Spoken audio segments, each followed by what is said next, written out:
G'day and welcome to the Grow a Small Business Podcast. I'm your host, Troy Truen. Each week, we speak with an owner who has grown a business with 5 to 30 team members to something bigger.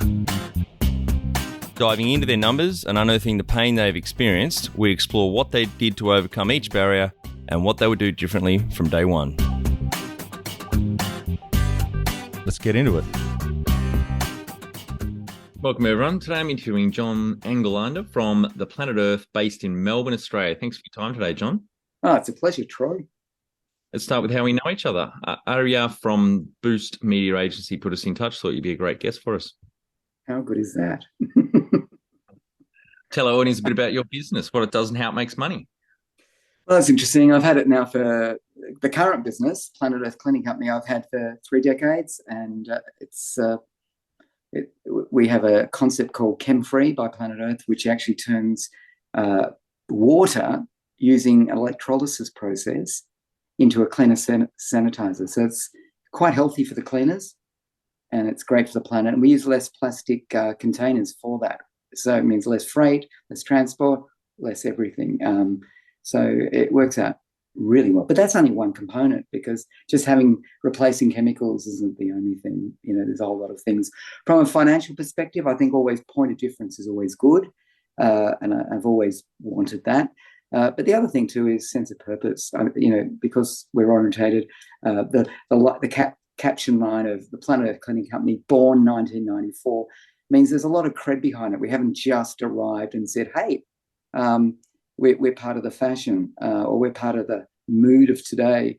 We're pretty real. I've driven an electric car for 8 years now, not to tell everyone they have to have one, but because I thought it was important, and it sets an example. And so the way you live and the way you conduct business, from my perspective, works. Yep. Yeah. And so it's attractive. So it does make money because people love what we do. It even attracts people. So, for example, if we're running a cleaning business, servicing offices or whatever it might be, the interesting thing is labor was really hard to get, right? We were doing it better, I believe, not on purpose, just happened that people wanted to work for us because there was a sense of purpose. So, if you're a clinic, you don't make a fortune, but if you're part of a company that actually, you're almost a member. And, the last event, we had a tree planting event, for example. So bringing everyone together. So being a bit of a community, a bit of being connected is really important to me. And in fact, the other day, someone said, "Oh, you're a social enterprise." I went, "We feel that way, but we're commercial." Yep. But isn't it great that you can buy something that actually has a reason for being? Yep. And so the cleaning that you focus on is just commercial cleaning? Yes, it is. Yep. Yeah, great. Yeah. And how did you start out? Oh, it was kind of by accident. I was in IT. So someone actually, do you want to know how I started out before then? Yeah, go right back. Yep. Okay, so I'll roll back. So really bad student at school. I didn't understand what ADHD was, but it seems to be fashionable. I'm part of that membership. Did you say fashionable now? What's that? Did you say fashionable? Yeah. I got a couple of mates with ADHD. I would not call them fashionable. No, fair enough. But, I've got to acknowledge that it's recognised now, and that's probably a good thing. I wish I'd known it earlier, because I had struggled sitting on my bum for too long. I get restless.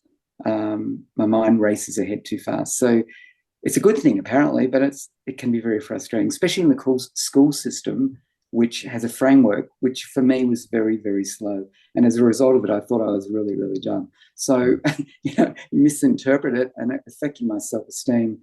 But so I left school early because I didn't think I was possibly ever going to make it in this world.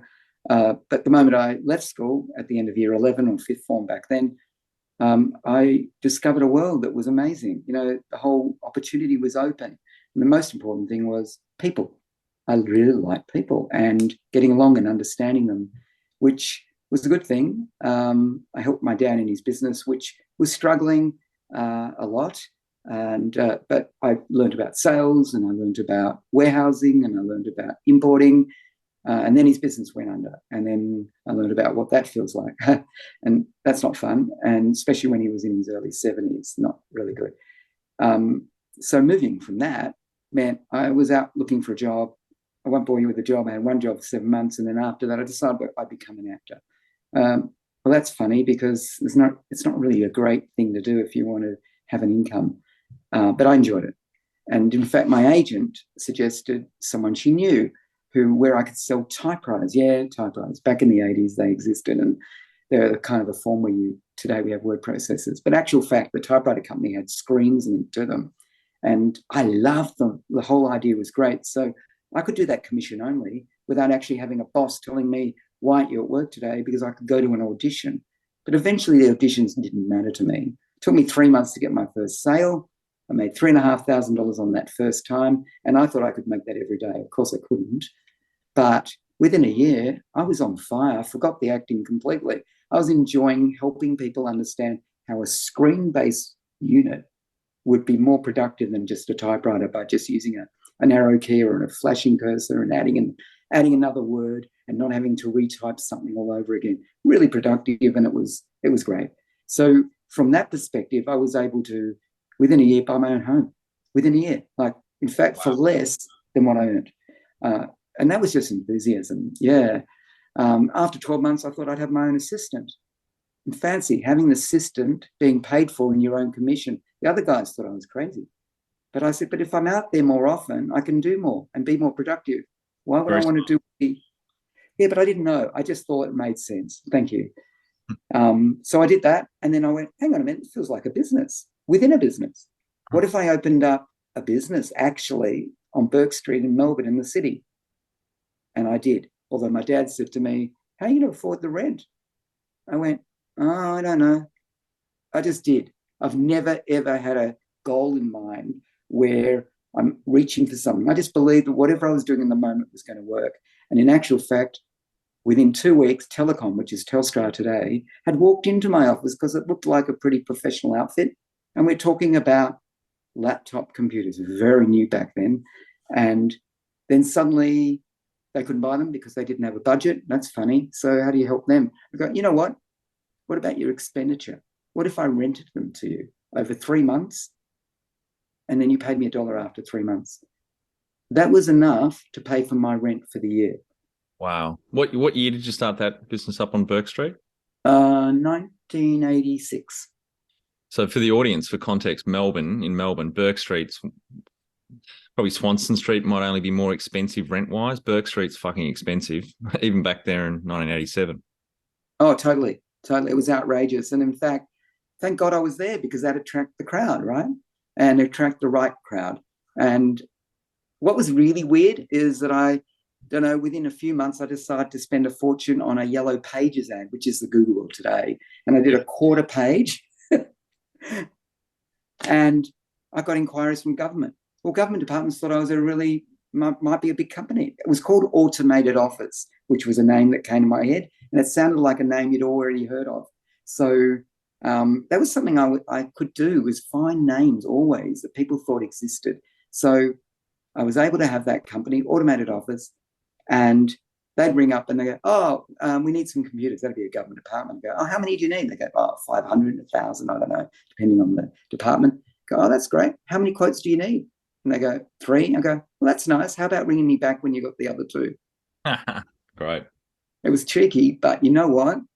That was a system that worked because I promised them if they came back to me, I would look after them. I always believed in giving people service. It seems criminal if you're selling and you don't look after people. So, my opinion. So that was what I did. And you know what? Every time they needed computers, they just ring me with the other 2 quotes. I didn't even have to ask them anymore. Eventually, really? Yeah, it became a machine. And within 4 years, I became the largest dealership in the country. And that the brand was Olivetti, which was the world's second largest manufacturer of computers in the world at the time. And what was also interesting was that my competitors would employ at least 15 salespeople, and there was only me. Now, I'm not saying I'm so great. Normally people think, oh, you have to have a great personality. But I actually might be okay there.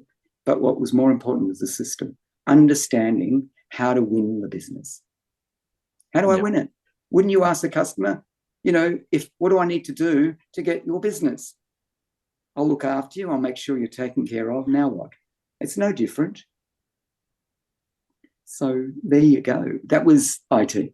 Now, you think that's pretty good. 4 years, great. 6 years, my supplier didn't like me anymore. He started selling directly to my clients under my buy price. Well, no more business. I lost everything. Lost the house. I lost the business. I have to be frank with you. I also lost my self-esteem. Yeah. And that's the hardest. That was really the hardest. You know, like, you're very proud when you're at that stage. This stage, I was 31. So I was 25 when I started the business, 31 when I lost the business, nowhere to go. So I started looking for a job, and really I wasn't getting a job because I didn't know how to sell myself anymore, even though apparently I was okay at selling. But, and so I did get a job in the end, and that was a computer guy who was a bit of but doesn't matter because I needed a job. And his manager said, "Oh, I'm really sorry you don't have the job." I went, "How's that possible?" And I got upset. And apparently it was me getting upset that got me the job, because I said, how would you not accept someone who needs a job? There's nothing better than someone who's hungry, right? And I'm freaking hungry. And I got a phone call the next day and I got the job. But I lasted 7 months. Why? Because someone had approached me to help them grow their cleaning business. And I went, first of all, you got to be kidding, cleaning. I'm an IT guy.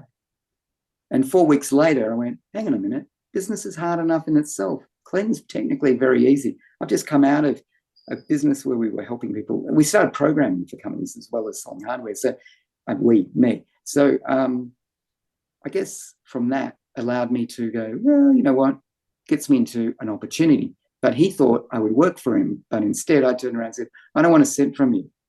I'll double your business within 12 months. And for that, I want half the company. And he had the business for 10 years. Within 3 months, I grew his business by half. And it sounds like I'm so good. I don't know. I feel like the accidental guy who just does things because it feels right at the time. I don't think too hard. I'm not that smart. I just do what I need to do. And so, but he was upset after 3 months. You go, because suddenly his baby and I'm the front man. But actually, I didn't care. I didn't care about the ego thing. He did. But what changed my life from making a lot of money in IT and my purpose, I was so driven by money. After all, I was doing all right and I was having a reasonably good lifestyle, was I was a bit over it. And what had happened was one of the cleaners didn't show up, so I rolled up my sleeves. I thought, what would it feel like to be a cleaner? And I discovered that opening up a cleaning chemical bottle and the fumes coming out, I'm going, oh my God, I'm going to die from from all the fumes. I couldn't breathe. And then my skin started splitting and it was just poison. And I said to him after that moment of truth, why don't we replace toxic with non-toxic? And he looked at me and he said, we've always done it this way. Not another one of your crazy ideas. And I knew him and our values are very different. We ended up in a lawyer's office. Lawyers said, what do you want? I said, look, I've already grown the business by 50%. I just want a couple of customers. I reckon this cleaning business could be fun. I could do it differently. I knew how to do proposals from the IT business because I got good at that. And I thought, you know what? I'm going to do it. So I got $30,000 worth of turnover of business. Sounds like nothing, right? So that first year I turned over only 130,000 once I was in business. But the first thing that was interesting was I thought, you know what? If it's good for the cleaners replacing toxic, then it's good for the planet. And that's how the Planet Earth Cleaning Company was born. And today we now go, Planet Earth Cleaning Company born, green, 1994. There's something special about it, I think. Yeah, I like that. Thank you. But, a lot of crazy bad stuff happens, and then eco-bin happened because I thought people didn't know how to separate their waste properly. So I thought, you know what, a color-coded bin system, but not too big so the cleaners didn't have a heavy bin to empty. So it needed to be 60 litres. And you know what? It simplified the sorting of waste. They knew where food goes. They knew where plastic goes. They knew everything. And today it's an e-commerce business. And I've had people copy it and they've fallen over. There's something about EcoBin because I don't think we're selling a bin anymore. We're selling an idea. It's more than that. And in actual fact, because of the purpose being driven behind it, I even thought about how the materials are made. And there's a thing called life cycle analysis, how to reduce emissions.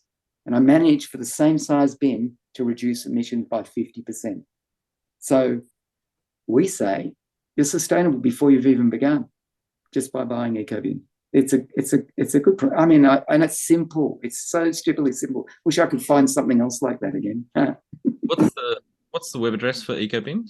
It's ecobin.com.au. And do you still own that? Yep. Well, it's part of me. It's part of the cachet. It's a hard one to sort of just walk away from, and people know the product. Lots of schools, lots of universities, they get offered by other people. They still come back to us. It's affordable, right, and it's made in Melbourne. It's local. No, I've seen your bins around. Yeah, great brand. I love your website too. It's awesome. Thank you. Yeah, I go to a lot of trouble to do a lot of these things because I like the finished product. I think business for me is a bit like a movie production. Yeah, you've got the characters, you've got the props. It's got to be right. When has an actor never done his job when he's good at 110%? Yep. Why wouldn't you do that and just be that? I don't know better. Just do it, because I become excited by a complete picture. So we're up to 3 businesses now. Is that it? Sorry. Okay. So you've got Automated Office. You've got the Planet Earth Cleaning Company. I started another business called Aromatech on the side, which is aromatherapy through air conditioning, and that was a monthly. I love recurring income. So it was a monthly recurring, almost subscription, you'd call it today. And so we'd have it in office foyers.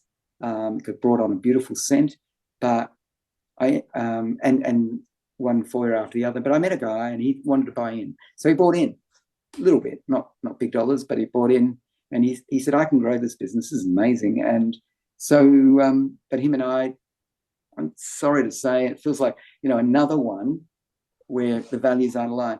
It doesn't. I met a lot of wonderful people, but it's great to highlight the bad ones. And so Aromatech.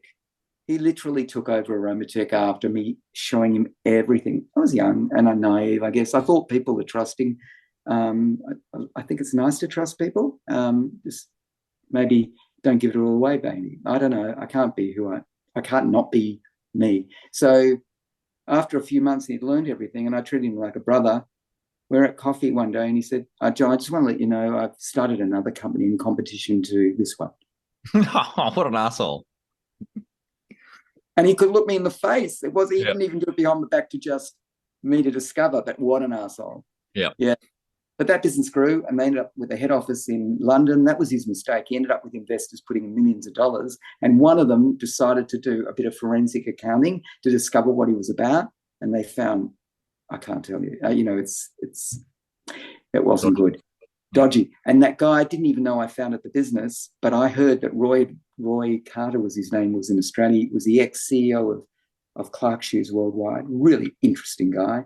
And we ended up going out for dinner, and he heard my story, and we were good for each other, and we've become friends ever since. So look, out of bad stuff, good stuff. I didn't lose too much. So it's a lesson. And in fact, there's an article that was written in one of the MBA books about just that. And I wrote it. It was called Ethical Dilemma, because I was stuck with this guy for a bit until I couldn't do it anymore. You can't be with someone who constantly is really wrong. I can't. Yeah. So, and what's interesting about this, Troy, is why is it, well, maybe I'm the only one, but why is it you employ people and you put them through, you scrutinize, right? When you employ, you might put them through psychometrics. You might do all of this stuff, get their references. You go into business with someone else, you don't do that. Yeah, a lot of people don't. I've certainly made that mistake in being in business with a few assholes. Yeah, you know what but isn't it interesting? You don't even look at their history. I did. He actually sold, at that time, back, what was it, 2004, 3, I can't remember anymore, 5. You kind of put it you kind of let it go, because otherwise you live those problems. You don't need to. You just move forward. But he'd sold he had an ATM business. Sold, I have to be really careful. Apparently I can't tell too much detail, but I will, because it's the truth. And he sold his ATM business to the Bank of Queensland and got 25 mil. And so he had plenty to spend, but he was the kind of guy who just loved extracting out of people. Yep. You Yeah, I know, know. eventually it fell over for him, by the way. They kicked him out, and they relinquished all his shares, and he ended up having to sell his home and his Maserati. So things happen, probably worse than happened to me. So I don't care. It's all right. Move on. Yeah. One of the sayings I have is that recruitment's the most important thing a manager does, right? Getting the A players on your bus. But last year, early this year, whatever, where we're at, chairing a board of a rum and whiskey distillery I've invested in. We were talking about raising money. We didn't have a site, let alone product or stills or anything like that. And so we were starting that discussion around investors. And I said, well, it's the same thing as on the management level. Recruitment is the most important thing we're going to do here. We're going to get the right people. We don't want just money. Bonus if it's a bit of smart money. They're experienced business people. They can add value. But the baseline is they can't be an arsehole. Because I've seen that on other cap tables, other businesses that I chair boards of or owned or been part of. If you've got a noisy, even a minority shareholder, it is just not fun for a start, which I don't do not unfun things anymore. And it's just so distracting. So you've got to get your business partners and shareholders, if they're not in the business with you, you've got to get that right from day one. I think you're right. Yeah, you want it right. You need to live your truth. And I think you think, I believe you think, and that way. And what's interesting? Have you come across the what's it, the art of not giving a fuck? Yeah, I've read that. Yeah. Yeah. Yeah. And there's a documentary. I was watching it while I was coming back from the States in February. It's a fun documentary, yeah.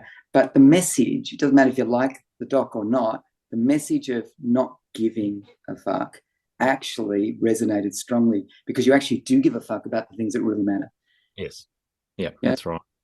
And you let go and you get to a point where I don't care. I just don't care. I have things I need to do. And if it goes wrong because I made that choice, fine. But what's interesting is, from my perspective, I found that when I've done something that's authentically me, it's usually gone right. Yeah. Whereas when I go out of that authenticity and do something, it sounds like that's a good thing to do.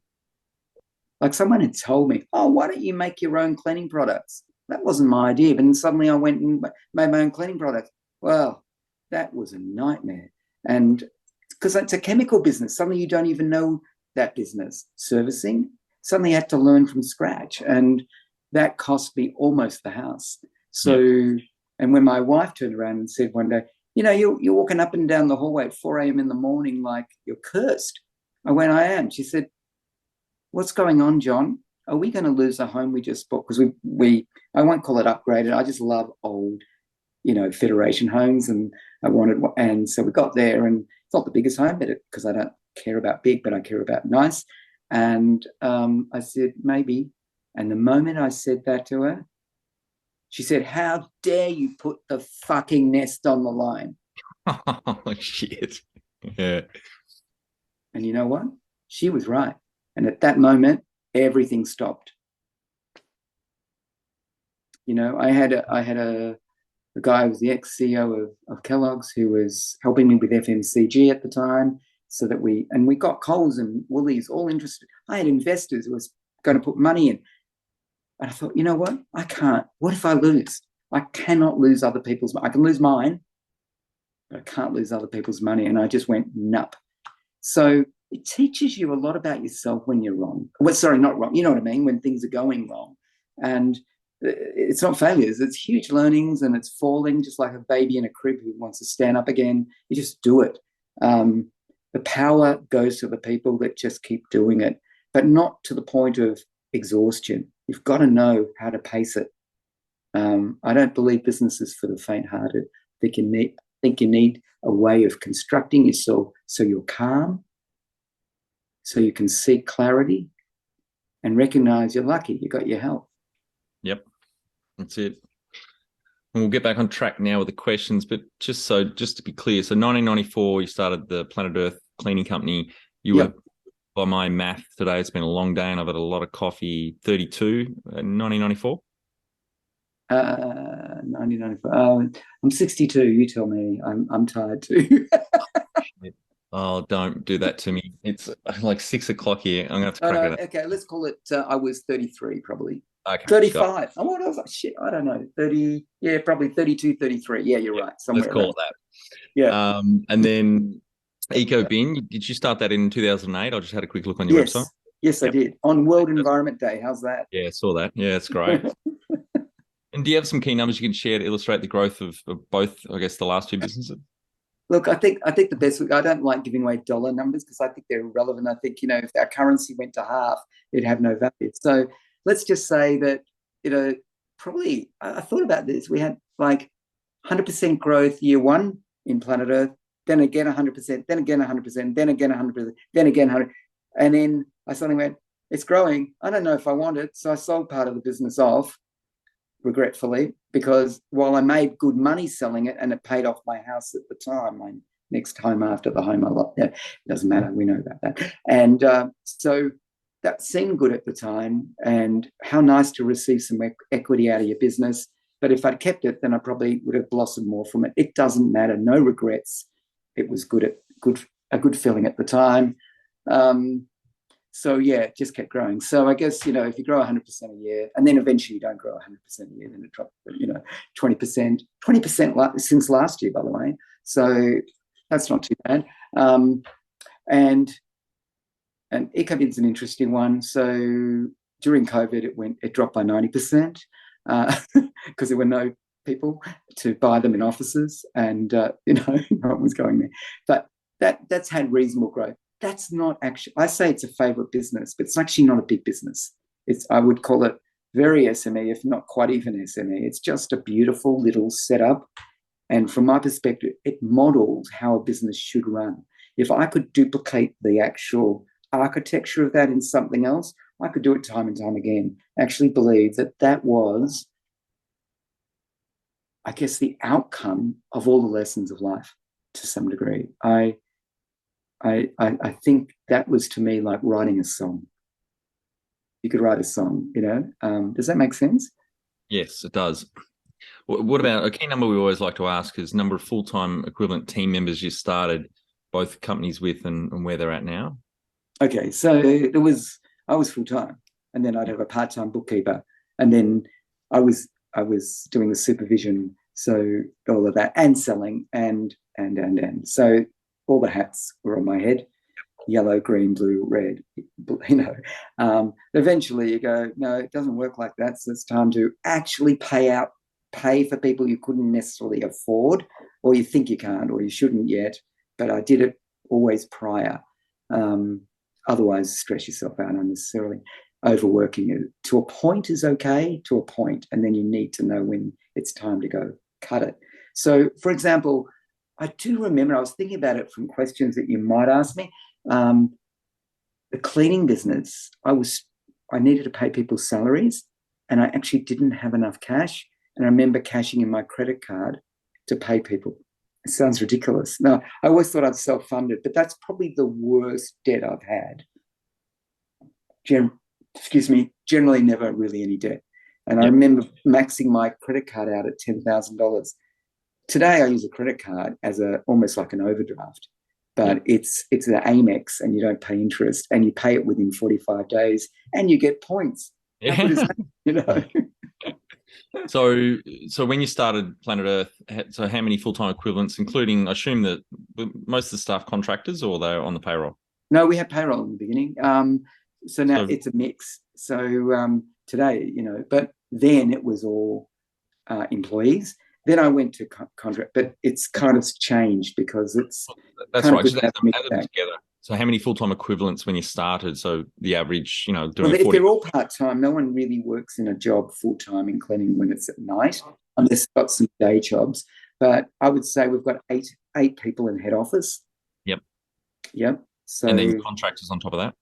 and cleaners and contractors. Yeah. So that would mount to almost 100, almost, not quite. Okay, so then, but they're all part-time. So if you squish Yeah. that down to average 40-hour week, what would be Let's call 40, it 60, 60? because some are working longer. Yes. You could say 40. It doesn't really matter. Yeah, you could say that. Yeah. And what number do you think you started with full-time equivalent? Me. and someone else. So if you said, and then a few cleaners, you could just say 3 or 2 and 4. a half, 3. Yeah. Well, that's amazing growth. I know over 29 years, 3 to 60 full-time equivalents. That's amazing. Thank you. Thank you. It's you know what? For me, it's only numbers. It's like, on the stock exchange, people go, "Oh, they made so much money, and my dividends this year will be this." They say, "Oh, we have to do this for the shareholders." You know, I think a quality business is worth more than just being big. Yep. Being I agree. viable and actually making a dollar. I've come across businesses that are $200 million and they make 1%. And what about EcoBin? How many full-time equivalents did you start with there, and where are you at now? Oh, okay. There were 2 of us because there was me and my guy who helped me in operations, and we just did it together. We used to pack eco bins in my office. We didn't even have a warehouse. They'd arrive, we'd sell it, send it out. And it was a crazy kind of e-commerce back then because it was a order form on the website where you clicked on it. It was an attachment, and then you printed it out, you filled it out, and then you faxed it. I remember those days. That was only Yeah. 2008, was it? 2009? Jeez. Yeah, it was still happening. And then I don't know, I'm trying to visualize how that worked. It wasn't long before we ended up creating an e-commerce site as such. It was much more efficient. And back then, Google was amazing. Google AdWords cost us, I don't know, $10 a day. You can't do that today and get reach. You just can't do it. You're spending thousands of dollars a month just to get reach. Fortunately, people type in EcoBin as a generic word now, almost, like they know the brand, the product. So it's not generic, and we see that constantly. So how many full-time equivalents has EcoBin up to now? Okay, so we've got 1, 2, 3, not including me. Mm-hmm. And then we've got a warehouse. But the warehouse is 3PL. Do you know what 3PL is? Yeah. Third-party logistics, yep. What a miracle that is. Like you don't even have to think about how that works. It just works. So you probably have 3 people there, 3 people in customer service. We haven't even done reach out. We're shocking. It's, pull and push in terms of marketing. I need to do push. So I'm getting someone in to do push marketing because enough people know EcoBin as a brand, so it's trusted. So if you have someone ring up and speak to people that haven't bought it, they'll go, "Oh yeah, EcoBin, yeah." You know what I mean? So easy. Yeah. So we got to do that. When was the moment you felt like you had succeeded? I don't know the word. It's a weird one, isn't it? So I felt good. Is that succeeding? Being happy, is that succeeding? I've got a balanced life. I think when I turn around and I wrote my own, I don't know where it came from, my own life frame. My life frame, strangely enough, it's not very materialistic. All it's got in the middle of the frame is my goal: fulfillment, brain stimulation, high energy. They're the 3 things that matter most to me. How do I get it? And if you can imagine a TV screen with something in each corner, first corner would be fun and adventure. I'm a mountain bike rider, right? So I love that. I'm a snow skier. Love that. I love the outdoors. So all of that's great. Dirt bike rider. So I've got that on one corner. On the other corner, I've got creativity. I play piano. So that's not a bad little hobby. I don't do it particularly well, but I enjoy it. And I play jazz improvisation. So it's not the simplest piano to choose, but it's typically me. I always find the hardest thing. No, because in business, I look for the path of least resistance. So to relax, I look for something difficult. All right. I play chess as well. So then there's another corner over. I don't play cricket, but I appreciate people enjoying the Ashes. And then in the other corner, which I do like cricket. In the other corner, it's contribution. What can you do to give back? Really important. And it's not necessarily financial. It could be just helping people, get through their shit. Yeah. Because I know what shit feels like. So even the removal of cancer last year was a big deal for a lot of people, way bigger deal for them than it was for me. I didn't care. I say to people, they found it. I'm alive. Hello. So, and then you've got the very top, the other corner, income streams. I like income streams because that funds me to have the lifestyle of doing all the things that I want to do. But at the base of this whole square thing that I've described to you are all the things I do: meditation, Pilates, exercise, sleep well, eat well. Not sure I'm sleeping always well, but yeah, I do my best. And look after my family. I think when you give to your family, that's actually quite nourishing. And I've got good friends. So all of that kind of sits at the bottom because that's actually the foundation of how everything else can function. Without that, it makes it really tricky for me. I'm only speaking, you know. And actually, a quick story. When I was going to the States, and I'm sitting next to a guy, and as I grabbed my luggage and put it on the overhead, and I said, oh, I feel like I'm a man on a mission. I don't know why I said it. Next thing I know, I'm sitting next to him. He says, feels like you've got a purpose in life. And we went on, and he just felt it. And then he said, can you help me? And we were chatting. And I asked him about his family, and I asked him about this. And I said to him, you're 42, you love your wife, you're very fortunate. I hear people all the time, putting their spouses down. It's so wonderful to hear that. You've got a great job. It's, cybersecurity. You've won an award. You've been in front of an audience. I said, you know what? If you want to talk about purpose, when next time you get an award, you tell other people that you long for other people to do what you do, that it's possible, that it can be done, not just thank you for yourself. So that's one thing. That's one. But I said, in hearing you, you don't need purpose right now. That's too big a deal. Why don't you have some more fun in your life? When was the last time you played? He said, I don't know. I said, what do you like doing? Oh, I ride a bike. I said, do you love it? I said, oh, no, it's a bike. I said, okay, well, it's not. So what do you enjoy? And he said something crazy like coffee. Oh, you like coffee? And so what happened was when I said to him, if you like coffee, what if you went out and you bought yourself a machine that made perfect coffee and you became a barista for your friends? And every time someone came over, you just made beautiful coffee. And he turned around and went, oh my God. Excuse me a second. Hi. Hello. That's my beautiful daughter. Couldn't ignore her. And beautiful. And it was like a moment for him. His eyes lit up. Yes, I could do that. I could buy a really good coffee machine and become a really good barista and make it for my friends. I'm telling you, I don't know where I got that from, but it resonates with you. Fantastic. And then other things I must have said. And I watched a movie or two and slept. Same with him. And we're about to land. And then as we got up and got out, he looked at me and he said, you've changed my life forever. What did I do? Not much. You know what I'm saying? Like, it's interesting. You take an interest, you help someone find their way. I know that's not completely business, but I think business is about finding what is it you love doing and get on with it. Yep. And don't care about anything else. Pardon? Yep. I totally agree. Yeah. So yes, that was 2008 was that. Now last year, that's right. Last year I was asked about, oh, I know, someone's trying to copy my eco bin again, another one. And I thought, shit, how dare they? I've been in this space for 3 decades. I own the green space. There's not too many people who can combine commerciality and sustainability and bring it together. How dare they? It was how I felt. It wasn't an ego thing, but it was just a feeling.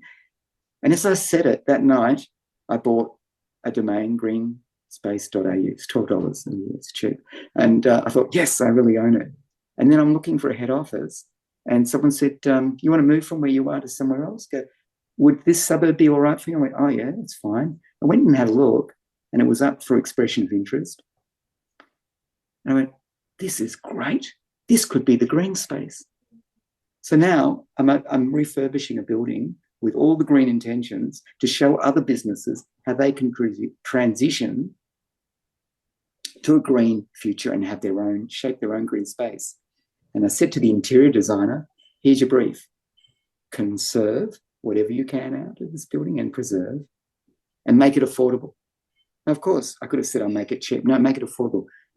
Because I want other people to see that being green doesn't have to cost you. Yep. Or cost you the earth, so to speak, So I really enjoyed refurbishing that. I could do that again. I just almost feels like a newfound moment, helping other people do that. Number one thing you'd recommend to marketing a fast-growing business? Okay. Find a good name. That is unbelievably important. I had automated office, great name. I think I'm saying for me. Then I think, after that, aromatherapy through air conditioning. And if you said 2000 in the early 2000s, yeah, it was a good name to use the word tech. Tech's a little bit passé now. I think names are good. The other name was Ecobing. My goodness, green space. Really, even the cleaning product came up with the idea eco to life. And the idea was in the ECO, I had a 2. So the CO2 was highlighted as everything we did reduced CO2. So there was a lot in that name. So I think names are extremely important. And I think write a roadmap. Even though I don't care too much about goals, make it up for a moment because you want to know where you're going, don't you? And a roadmap rather than a business plan. They get too complex, but you can always look at your roadmap. You can see all the different intervals to get where you're trying to get to. Yeah, and get good at communicating. Be a good communicator. Yeah, they're 3 things. Now, on funding, you've mentioned leaning into the credit card once, and you've had investors as well. Any other? Well, I had investors wanting to get into Eco to Life. I actually said no, and I didn't accept the money. Mm-hmm. What was the next question? Anything else on funding you want to mention? All right, I hate debt, so I keep self-funding. And you're going to go, well, how's that? Well, I don't. From my perspective, I always look at underspending my life because you can always live more. You can always live less. And if you can value not being frugal, still have a quality life, but within a bandwidth, always leave something left. And that is how I found it. There's a concept you might have heard of, fail fast, cheap. Yep. So every time I'd done something, I would do a sample, see if the market wants it. I'm not going to go and invest. The only time I got it wrong was Eco to Life. That was a good lesson. Almost losing, didn't lose the house. In fact, I worked like hell, unstoppable for 6 months to get all the money back that I lost. So night and day, I didn't care. That was my focus. That was a vision at the time. I wasn't going to let my family down. But yeah, I think fail fast, cheap's a good one because everything you do, you think about how do I do this frugally so before it becomes something. Does that make sense? Yeah, it does. If you were to start up today with plenty of funding, would you go into your industry or industries, I guess? No, never go into my industry. No, it depends which industry, sustainability or cleaning. Cleaning, I guess. No. I think I love tech, and I love architecture, and I love buildings, and I probably refurbish now that I've discovered this, my own buildings and rent them out. Find things that people will, I don't need to be the refurbisher that people come to and I do it for them. I do it for me because I'm fortunate. I've got a spatial mind. I know design.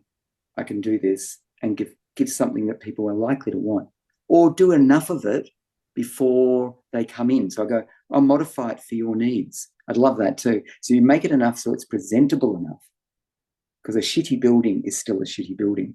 But if you make the building, you know what I mean? But if you make the building not look shitty, clean it up, make it have a bit of style and say, it's not over, more can be done. Yeah, I think, I wanted to be an architect, you see, so it's probably still in me. Yeah. Can you outline the most stressful point in your small business growth journey so our audience can learn from it? Well, I think we all had COVID. And in fact, I thought the business was going to go to the wall. All our clients, most of our clients closed their doors. We weren't cleaning. And well, I say most, we were running about 50%. And Ecobing had lost 90%. And so how do you do this? It was just insane. And so good the government was helping. And I'm not going to say it wasn't enough, but that was really touch and go. A lot of people did go out of business. So I feel very grateful that I got through it. I think what happened was a friend of mine said, I remember this, September 2020, and he said to me, what if your business went to the wall? Because I was sounding like it was. And just as he said it, and I swear to God, not even 10 seconds earlier, I would have had the answer. I went, so what? And the moment I did that, the pressure valve oozed out. And I was a different person. And I came up with this mantra. I'm calm, I've got my health, and I seek clarity. And they were the 3 things that I kept living by. And so, yeah, that must have been really stressful because if I was thinking like that, then I found the answer. So that was hugely stressful. I'm sure that it was stressful losing the IT business. I do remember, that moment of having lost my self-esteem. I don't think self-esteem would be an issue today because I'm a bit older, like I handle that sort of a lot better than then. Yep. Not saying I want it to happen, Yeah, bring it on, Yeah. What area of business do you feel you've had to work on the most to add the greatest value?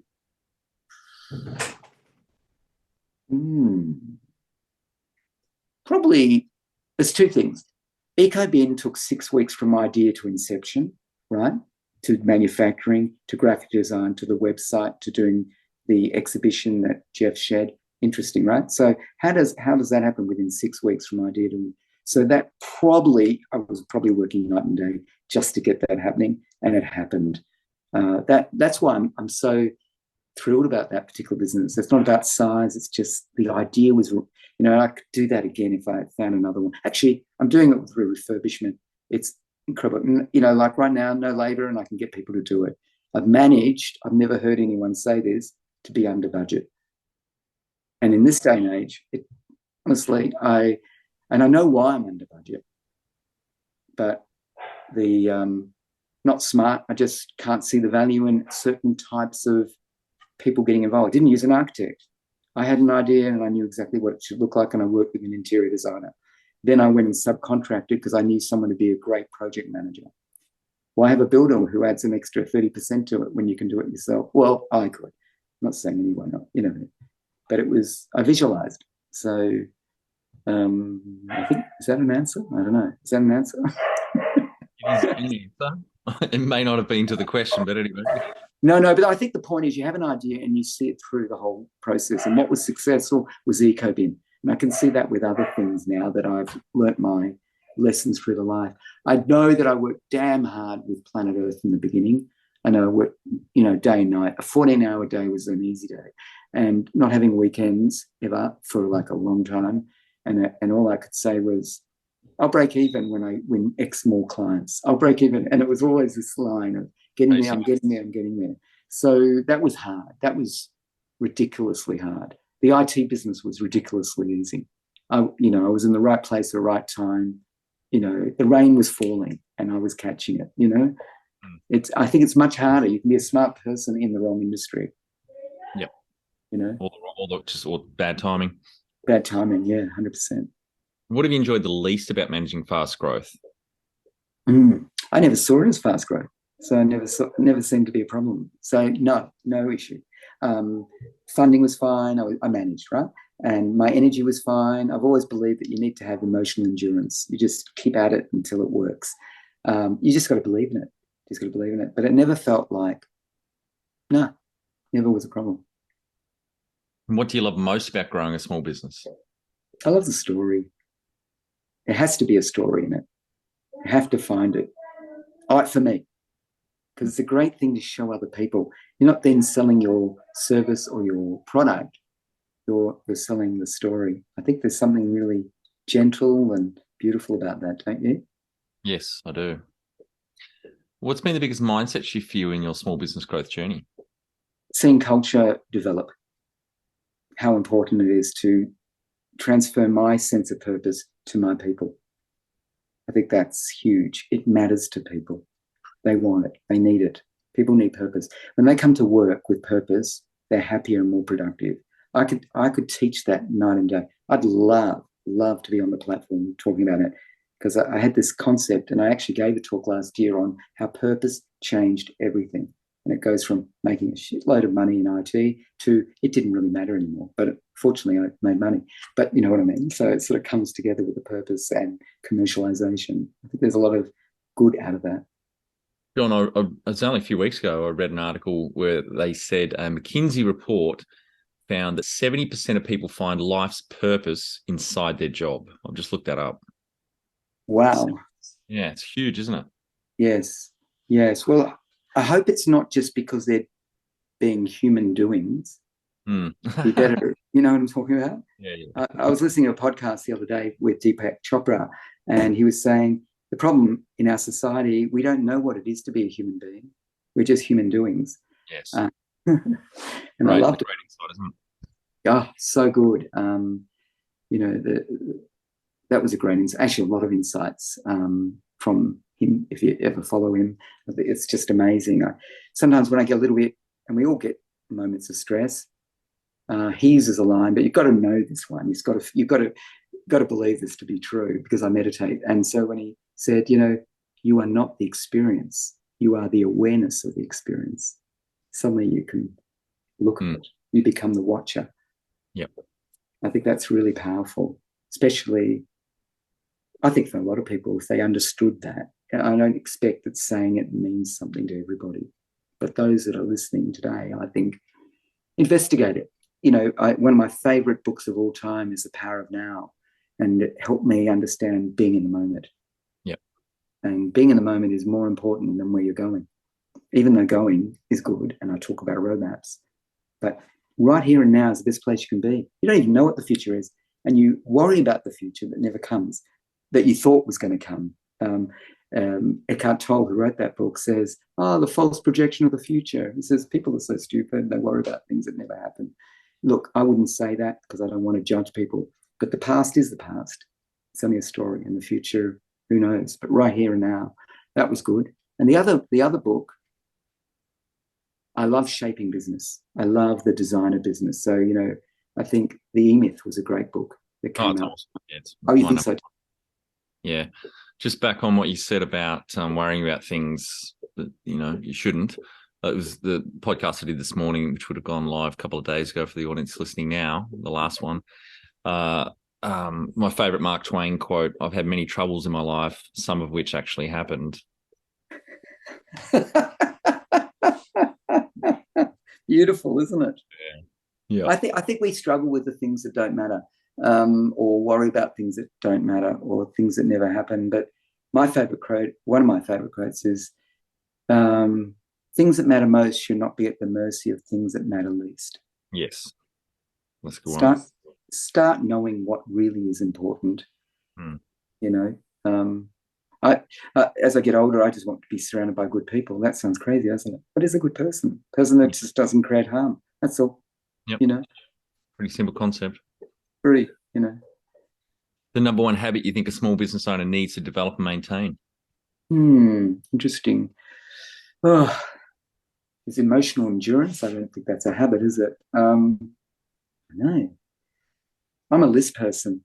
I love lists. And what I do with my list as a habit is that I'll break them down into 5s because I don't want to look at a whole list. So I'll actually grab that whole list and just write down 5 again.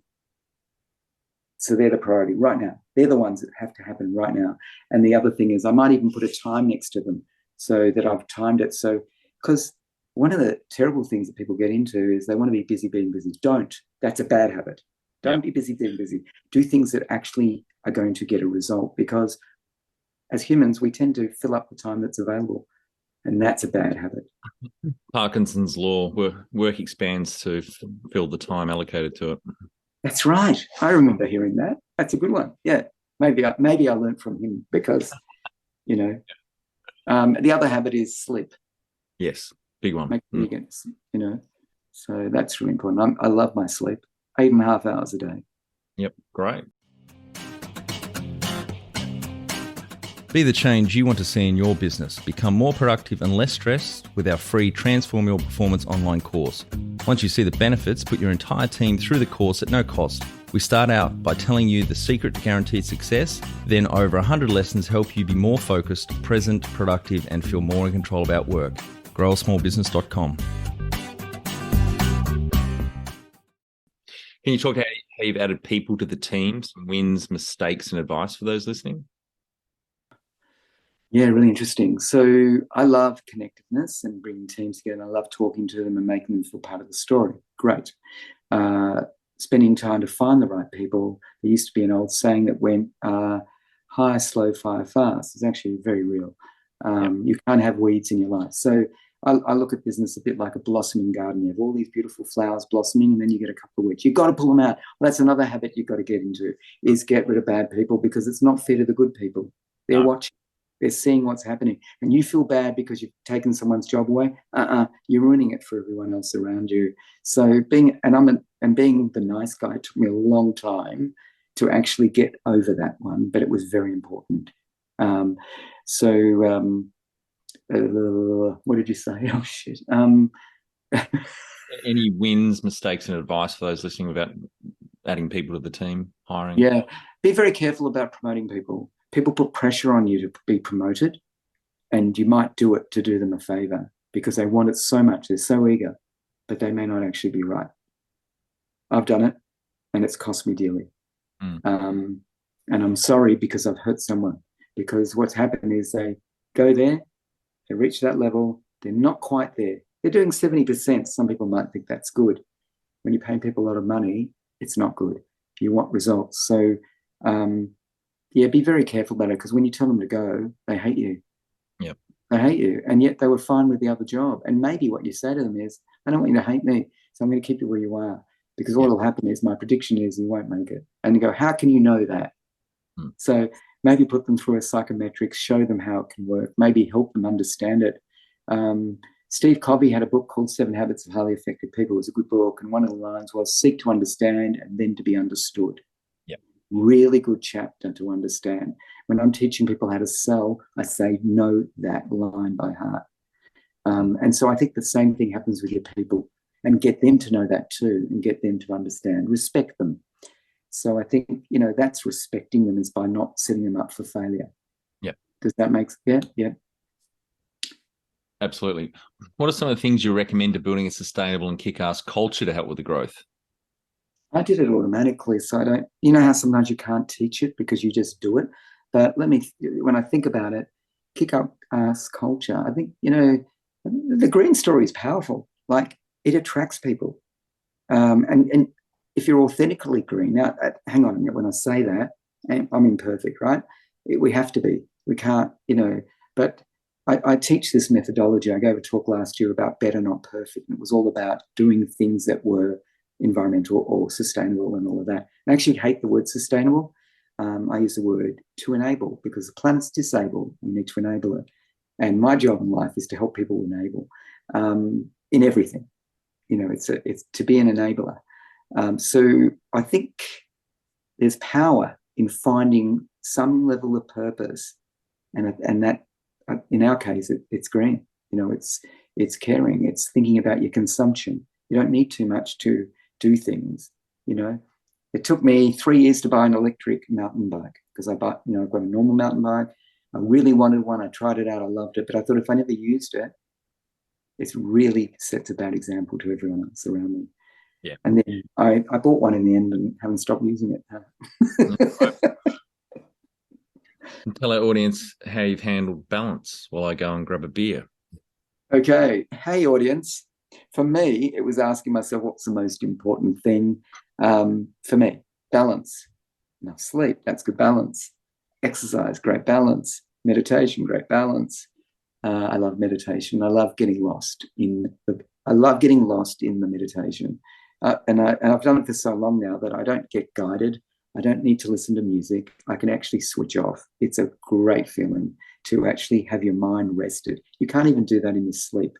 So that's part of that balance of sleep right, meditate right, exercise right. But make sure you're playful. So how do I do it? I'm playful.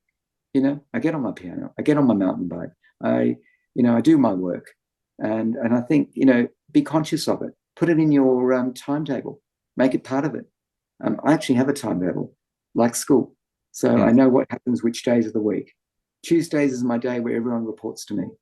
Monday is my day where I look at all the business and how it's all functioning in the dashboards. And Wednesday morning and Thursday morning is, I like actually to catch up with clients. And if I don't, then I'll take time out for myself. And Wednesday afternoon, Thursday afternoon is self-development. So a lot of time in that. I don't think I'm ever going to be perfect, but I look for things that I like to reflect. I like to contemplate. I think that's extremely important. I like to read. I think I want to be a really good speaker to an audience, to give and share my knowledge and my stories. So I'm working on that as well. And I have a coach. And hopefully one day I'll actually get there. Maybe I won't, but it doesn't matter. At least it gives me a journey that I'm enjoying. And Fridays is project day. Projects. What projects am I? What am I developing in the business? Or I take the day off. Doesn't matter, And that's how it works. Out of interest, that structure that you've got in your week, is that or was that driven from helping you cope with ADHD? Because I've got a couple of, like I said before, a couple of friends that do have ADHD, and some have to put things in place like that to help them get more done or get more of the right things done. Okay, so ADHD, I didn't realize what a problem was. It's amazing I've actually got as far as I have in business without tablets. No, I don't know. Maybe I did. Maybe I hadn't thought about it, right? Quite possibly, but I can't absolutely. I do take a tablet called Ritalin to keep me focused. Yes. I'm not sure it works anymore. I think my brain's just wired now. I actually don't feel like I even need it anymore. I'll stop using it for a week and it won't matter. So maybe I'm just kidding myself having it because, I think you can wire yourself. I think certainly finding myself more settled. Yep. But right. I only discovered it in 2018, by the way. Wow, 5 years ago. Wow, okay. Yeah. So I didn't know what I was putting up with, and I didn't know why I couldn't keep my bum to the seat when I was a student. And clearly it makes sense now. Yeah. And so it sounds like you invest a lot in your own professional development. Yes. That's why I take piano lessons. Yeah. Not to be a great pianist, because it's really, music therapy is perfect for me, especially with, and I don't know if I touched on it, jazz improvisation is not simple, but it does it for me, It's harder than it isn't. I assume you used to frequent Bennett's Lane? Yes.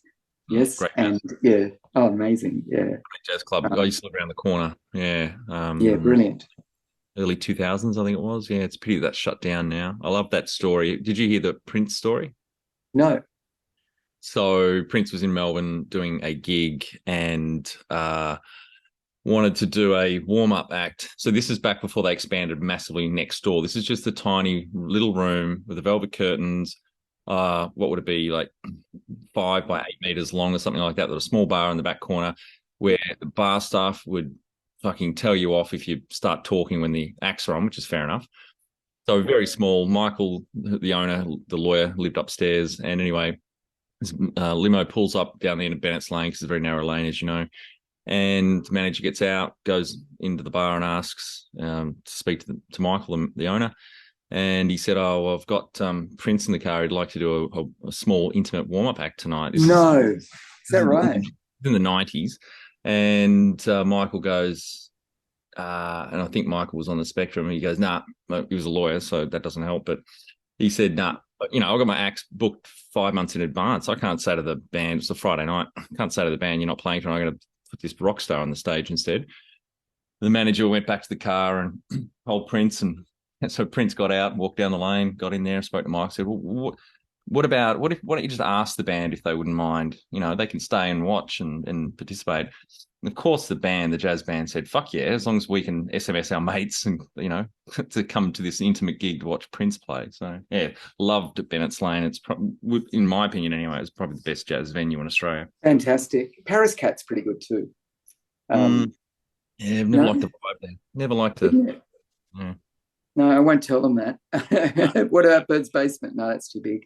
But it's good. But it's really interesting. He wrote one of my favourite songs called "Nothing Compares to You," which Sinead O'Connor sang, but he wrote it.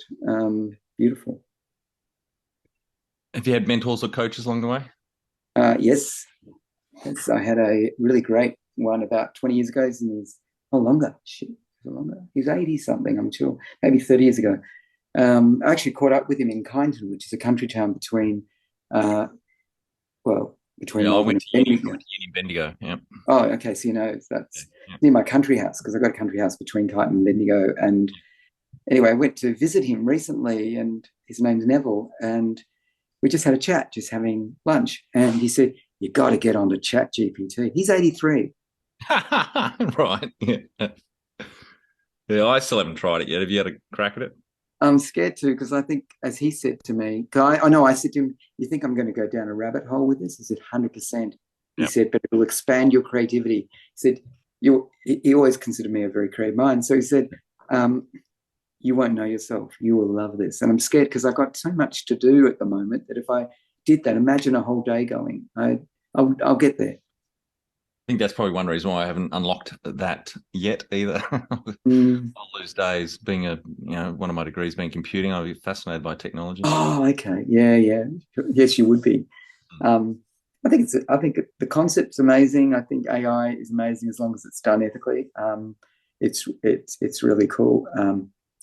Providing it expands our minds. I mean, the brain stimulation appeals to me, being a chess player. So, yeah. Yep. Do you have a board of directors or advisors? No.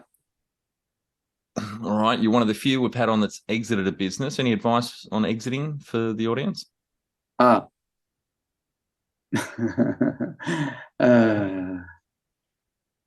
Be ready. Like, sometimes it's a tricky one, isn't it? Because you can leave it. I know someone who just exited their business. We're talking big money, like a couple $100 million, and his money would never have been a problem to him, but he's feeling lost. Yeah. So be really sure that you've got something else that you can be really interested in. But some people say it's a good thing just to exit because you'll find it anyway. It's a bit like it's like, maybe you heard the term where you put your business on fire. So it's up in flames, because the only time you're going to think is when you're not comfortable. It's like burning the boats the Vikings used to do. Yes, because the only time you'll think.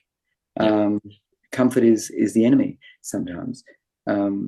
So is perfection, by the way. I think you can't be too. I could easily be a perfectionistic, but I know that kills momentum. It's like, I'm a reformed perfectionist.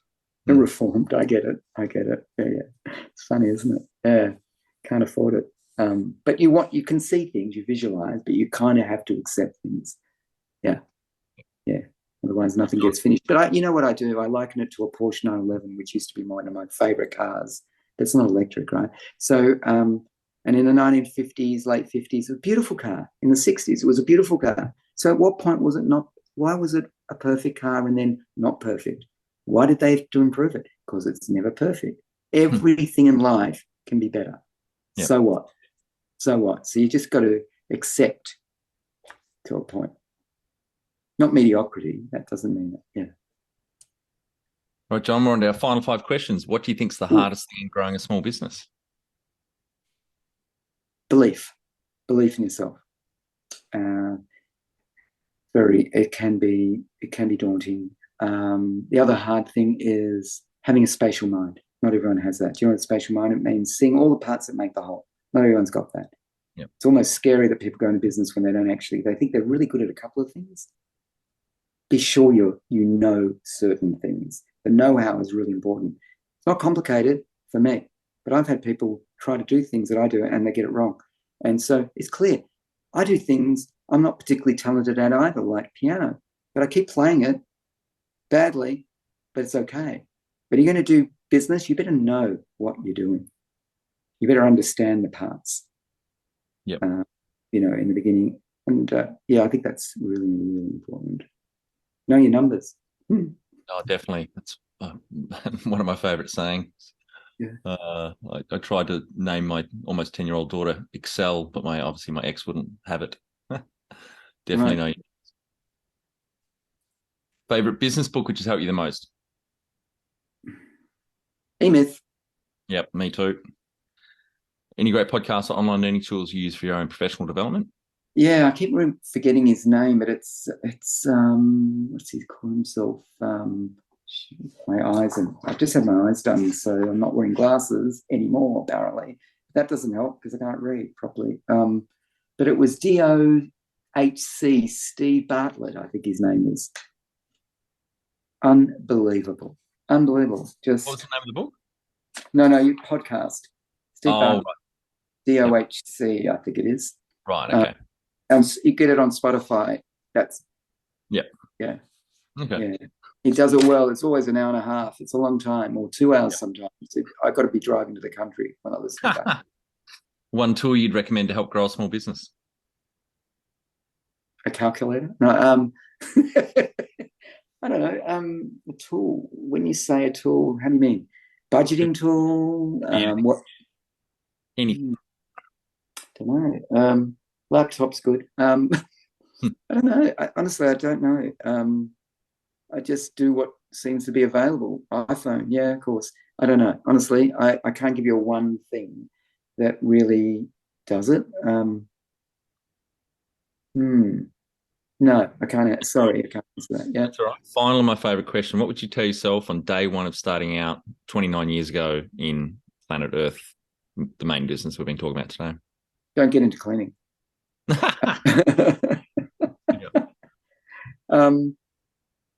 One thing. Wow. Probably the same thing I did. Have purpose. Have a story. Tell people about your story. Tell people about your purpose. Get people excited like you are. They come on board. Excitement's quite contagious. And I'm lucky. I've managed to get people contagious and buy into the dream. And scaling, I think. Understanding scaling, I think, is really important. And scaling can also be from your people. Some people just don't know how to delegate. Yep. I love delegating. I love not being a micromanager. So, yeah. That's great. Thank you very much for your time today, John. I really enjoyed our chat. I'm sure we could talk for another couple of hours. And congratulations on the 3 businesses that we've run through today, the success you've had, and for sharing the ups as well as the downs and the challenges. And I think the audience get a lot of value out of what you shared with us. So well done on your journey. Pleasure. I've enjoyed having a chat with you, Troy, and I just hope that people gain and learn something from it, because honestly, I don't know the lessons within, but I hope other people find that. Yeah, thank you. That's it. Thanks for listening. Please leave a review in iTunes or whatever platform you listen to us on. It means more small business owners will find our cast and help people with their business growth journey.